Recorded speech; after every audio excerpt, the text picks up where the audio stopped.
بده. هرچی گفتیم اینو حساب کنی حساب نکردن. اینم از اردبیل. یعنی اینو میکشید تا آخر اینجوری کامل درش بسته میشه. فهمیدم. وای چقدر تخت فرشی توست، چقدر خوشگله اینجا. جزء هندی. به کانال یوتیوب من خوش اومدین و امیدوارم از ویدیو کلی لذت ببرین. صبح بخیر از روز بعد. بچه دعوا نکنین، داریم میریم از این خونه شهر را بگردیم.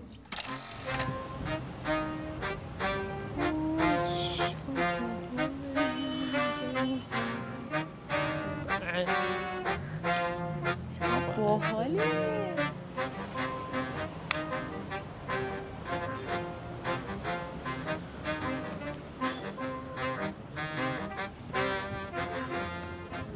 بچه اومدیم بقعه شیخ صفی‌الدین.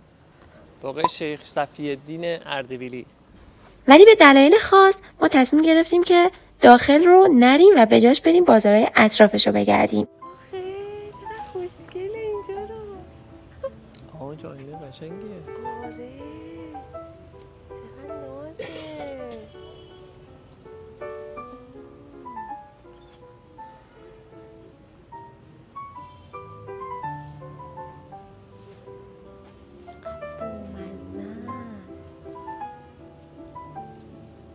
من عاشق اینا هم، اینا رو خیلی دوست دارم. سلام. اینا جاجی من درسته؟ گیلی من فرقشون چیه؟ جاجیم بافته داری زمینی هست. بله. بعدش به عنوان زیرانداز استفاده نمیشه چون نازکه و زود مچاله میشه. بعضی کلمات هست که تو عوام همه چی رو مثلا به اسم جاجیم، اول به اسم جاجیم بعد دوباره به اسم گیلیم میگن، در حالی که وجه تخصصیش اینا همه برای خودشون یه رشته هایی داره. مثلا جاجیم گیلان با جاجیم اردبیل با جاجیم کرمانشاه فرق داره. طرح‌هاشون فرق میکنه؟ نه اصلا بعضی موقع نوع بافتش فرق میکنه. چقدر جالب. بله. گیلیم هم معمولا اونایی که دو رو هستن یعنی پشت روشون یه شکله. بله. ما میگیم گیلیم. مثلا سنندج اونجا هم برید میگید این گلیمه، میرید اردبیل میگید این گلیمه، مشهد میبینید میگید این گلیمه، شیراز هم همچنین.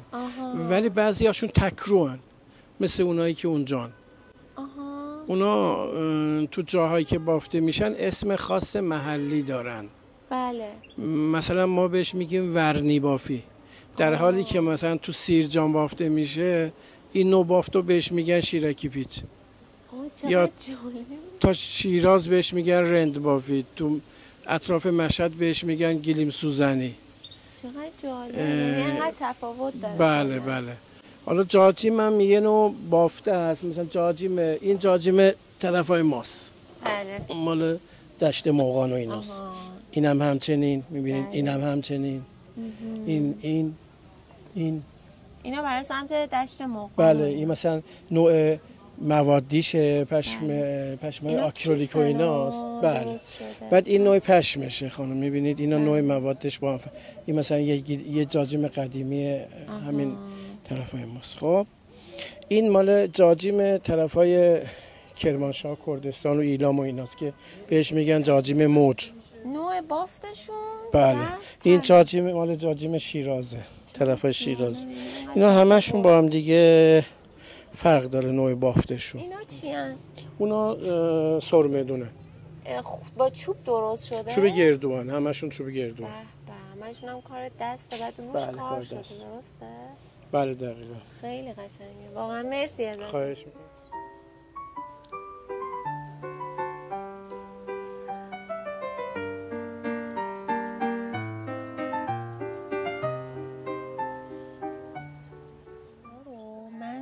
توی خونه دارم ازشون. خب من میخواستم ببینم که اینا رو مثلا نمیتونم استفاده بکنم، انقدر پامو میخارونه. این راه حلی داره یا نه کلا همینطوریه که باید بپوشی؟ باید بپوشن، یه چند بار بشوری نرم‌تر هم میشه. آها. اذیت نشین، جوراب بپوشین، از جوراب بپوشین. آها میگه از روی جوراب بپوشین. جاجیما کاربردش چیه نازکه؟ جاجیم قبلا به عنوان پرده یا رو کرسی استفاده. حتی بعضی قدیمی‌هاش هست نمد و دوختن بشه اینجوری. همشون مبدأ پیدایش داره. مثلا اینا تو بافتای اشعری هم دیگه. درسته. من عاشق جاجیمم. واقعا دیدمون عوض شد. شما توضیحات دادید ما انقدر از اینا زیاد دیدیم منتها نمیدونستیم که اینا کاربردش کدومش فرقش چیه. کلیمای تکروی اطراف مشهد هست. آها. هم بهش سفره کردی میگن هم کلیم سوزنی میگن. به به. این الان مفرش من بازش کردم. مفرش میدونن چیه؟ برجسته تره نه مفرش یه حالت صندوق مانند داره مکعبی. توش رخت و لباس میذارن کوچولوچینا اطرافای شطور. یا مثلا توشون جوال هست. جوال خیلی جالبه. جوال یه دونه این بالاش حالت زنجیرش واقعا مثلا یه آدم تعجب میکنه. یه همچون فکرایی داشتن. یه حلقه های این طرف جوال هست. بعد دومش یه حالت اینجور سوراخه به فاصله 10 سانتی است.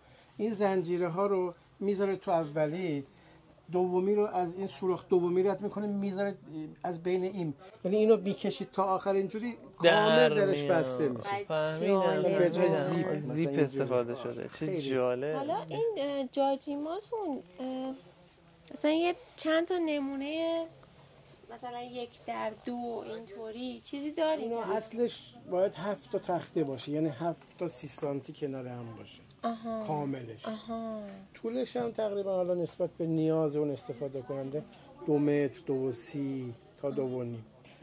چرا فلسفه هفتاش چیه؟ نمیدونم. احتمالاً کرسیایی که رو لحاف کرسیایی که مینداختن بزرگیشون به حد استاندارد شمسی بود. مرسی ازتون واقعا.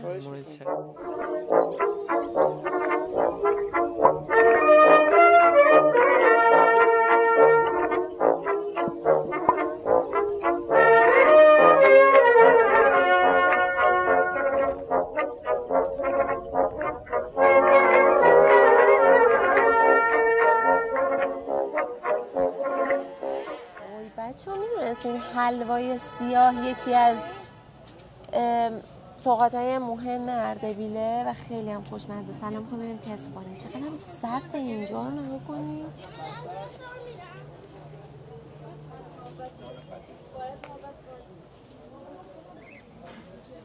فکر کنم از اون حلوه هاست که یه چیزای کوچولی روش داره، مثلا زیر دندون میاد، نمیدونم توش چی میریزن، ولی الان تست میکنیم تو صف بایستیم ببینیم که کی نوبتمون میشه. خیلی باحاله اینجا، خیلی خوشگله.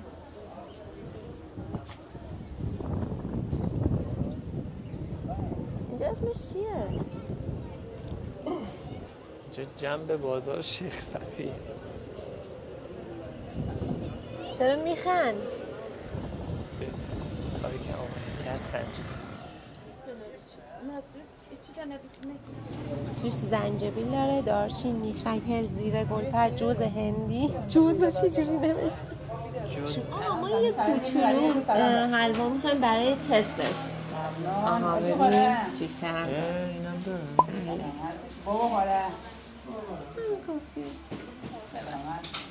خیلی ممنونم. چقدر میشه این؟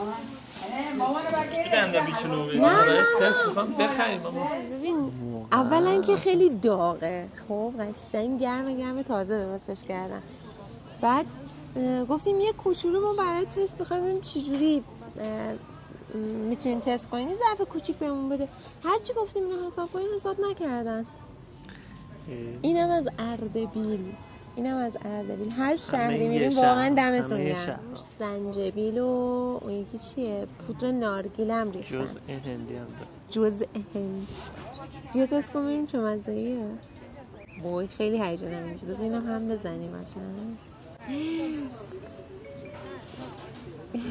همش بیشترش از جوانه گندم. خوب آره توش جوانه گندم. آره.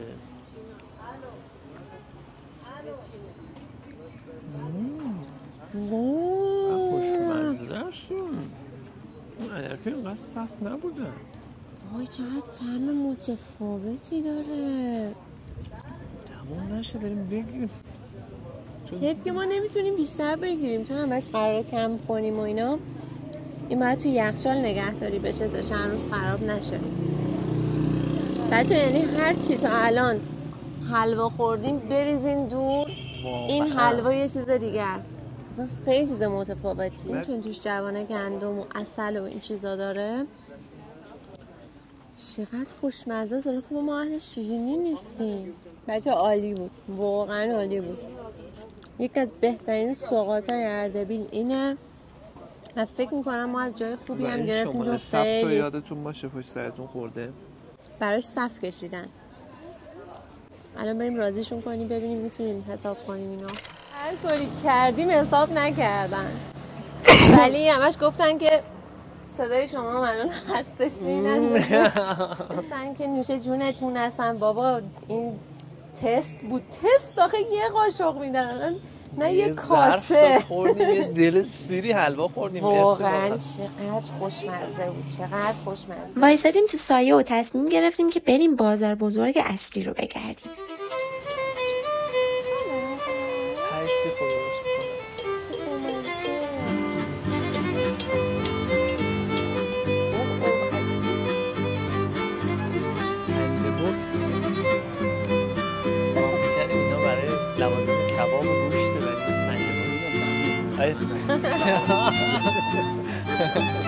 روز جمعه است، بازار امروز تعطیله خب، ولی ما به صورت بسته بودنش هم میخوایم یه ویدیویی کنیم. چه باحالی اینجا پر تخمه.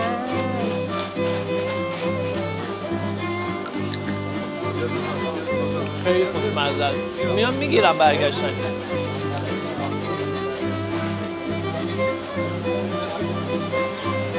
من با بک‌گراند صدای تخمه تو رو همراهی میکنم. تست دادن؟ تست دادن چه؟ اصلا تست تخمه کجا؟ ببینم تو رو خدا. کجا تست؟ آره کجا تست تخمه میدن؟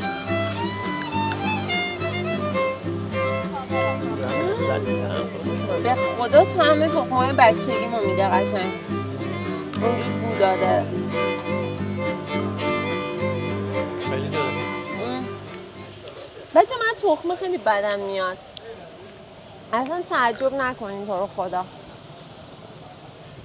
الان یه سری میان تو کامنت ها میگن وای ما عاشق تخمه ای. منظورت چیه؟ یعنی کلا تو عمر تخمه نمیخوری؟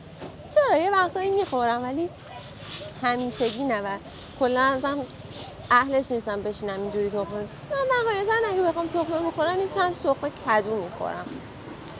چند تا اونم نه بیشتر.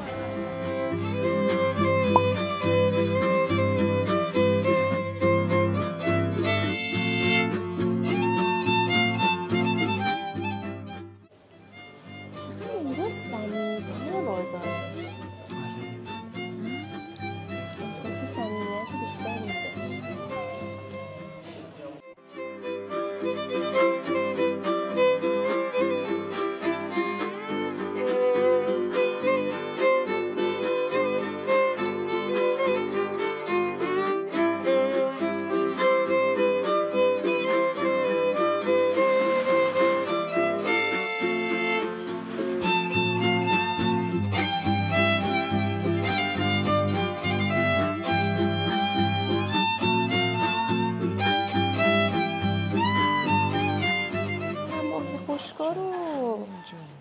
جالبه.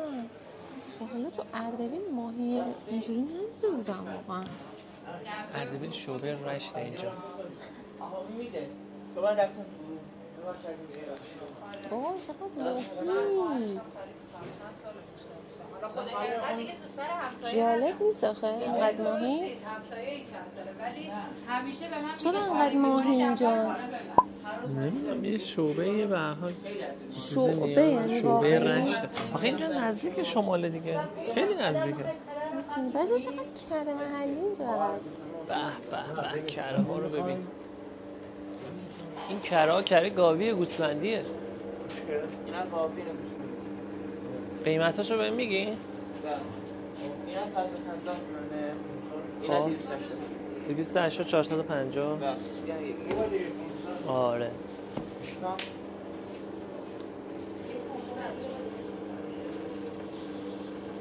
خوش نمیاد چرا؟ ولی قیمتش خیلی ارزونه. کیلو 800 900 تومان چرا گوسفندی؟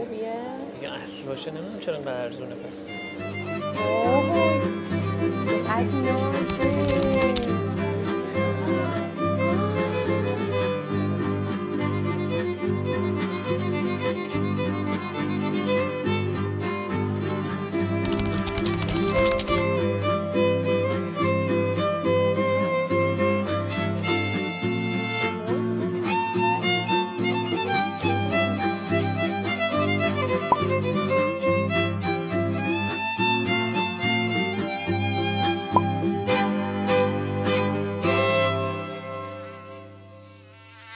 مرسی تا اینجا همراه هم بودین و امیدوارم از ویدیو لذت برده باشین و کلی چیز یاد گرفته باشین.